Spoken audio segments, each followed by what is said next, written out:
chapter 12. So the Lord sent Nathan the prophet to tell David this story. There were 2 men in a certain town. One was rich and one was poor. The rich man owned many sheep and cattle.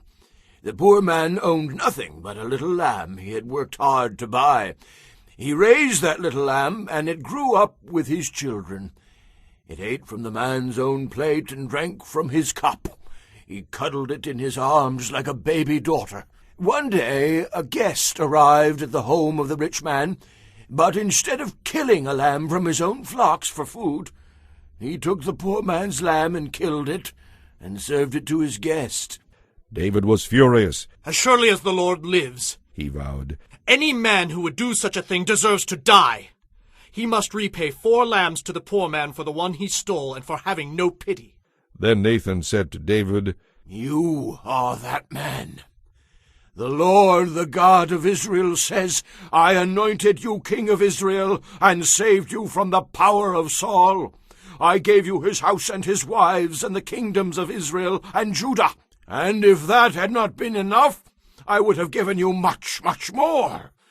Why then have you despised the word of the Lord and done this horrible deed? For you have murdered Uriah and stolen his wife.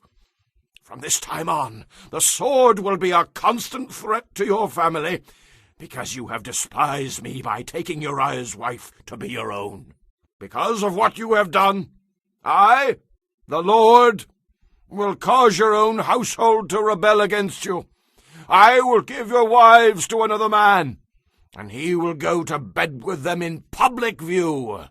You did it secretly, but I will do this to you openly in the sight of all Israel. Then David confessed to Nathan, I have sinned against the Lord. Nathan replied, Yes, but the Lord has forgiven you, and you won't die for this sin. But you have given the enemies of the Lord great opportunity to despise and blaspheme him. So your child will die. After Nathan returned to his home, the Lord made Bathsheba's baby deathly ill. David begged God to spare the child. He went without food and lay all night on the bare ground. The leaders of the nation pleaded with him to get up and eat with them, but he refused. Then on the 7th day the baby died.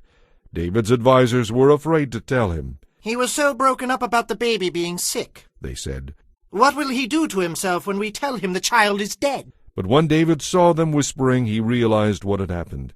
Is the baby dead? He asked. Yes, they replied. Then David got up from the ground, washed himself, put on lotions, and changed his clothes. Then he went to the tabernacle and worshipped the Lord. After that he returned to the palace and ate. His advisers were amazed. We don't understand you, they told him. While the baby was still living, you wept and refused to eat. But now that the baby is dead, you have stopped your mourning and are eating again. David replied, I fasted and wept while the child was alive, for I said, Perhaps the Lord will be gracious to me and let the child live. But why should I fast when he is dead? Can I bring him back again? I will go to him one day, but he cannot return to me. Then David comforted Bathsheba his wife and slept with her. She became pregnant and gave birth to a son, and they named him Solomon. The Lord loved the child and sent word through Nathan the prophet that his name should be Jedediah, beloved of the Lord, because the Lord loved him. Meanwhile Joab and the Israelite army were successfully ending their siege of Reba, the capital of Ammon. Joab sent messengers to tell David, I have fought against Rabbah and captured its water supply. Now bring the rest of the army and finish the job, so you will get credit for the victory instead of me. So David led the rest of his army to Reba and captured it.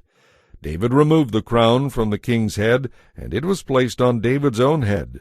The crown was made of gold and set with gems, and it weighed about 75 pounds. David took a vast amount of plunder from the city.